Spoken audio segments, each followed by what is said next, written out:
Allons à présent feuilleter les quotidiens du jour. Pour leur première parution de la semaine, les journaux reviennent sur la rencontre entre le président du Faso, le capitaine Ibrahim Traoré et son homologue de la République du Tchad, le maréchal Mahamad Idriss Déby Itno. À lire également dans le canal de ce lundi, le club d'ouverture de la 29e édition du Festival panafricain du cinéma et de la télévision de Ouagadougou. La revue de presse avec Mariama Tamboura.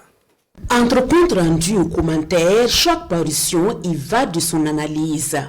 Le clap d'ouverture de la 29e édition du FESPACO est donné par les présidents Ibrahim Traoré et Mahamad Déby, informe le journal Le Quotidien. L'observateur Palga qui précise que la tenue à bonne date, la fidélité renouvelée des acteurs, stars et amateurs du 7e art que l'on observe à cette 29e édition du FESPACO est une énième fenêtre grandement ouverte sur la bonne résilience du Burkina contre les attaques des groupes armés terroristes. N'en déplaise aux sécurocrates offshore qui, dans leur officine, pas toujours bien éclairés ou bien intentionnés, peignent le Burkina et plus généralement les pays du Sahel AES en rouge, déconseillant voyage, tourisme, affaires et investissements.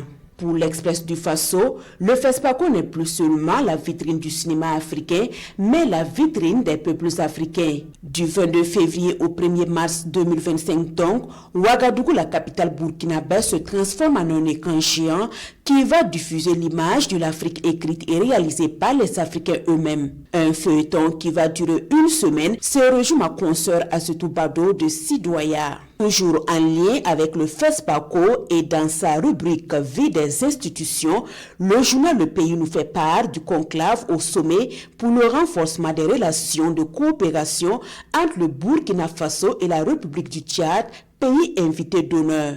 Les deux chefs d'État se sont réjouis de la qualité des relations séculaires d'amitié, de fraternité et de coopération qui existent entre le Burkina Faso et la République du Tchad.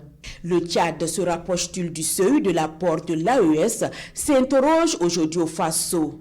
Évoqué, invoqué, annoncé même avec ceux qui trépignent d'impatience de voir le Tchad rejoindre les trois pays fondateurs de l'AES, la nation de François Tombalbaye n'a pas encore fait le pas.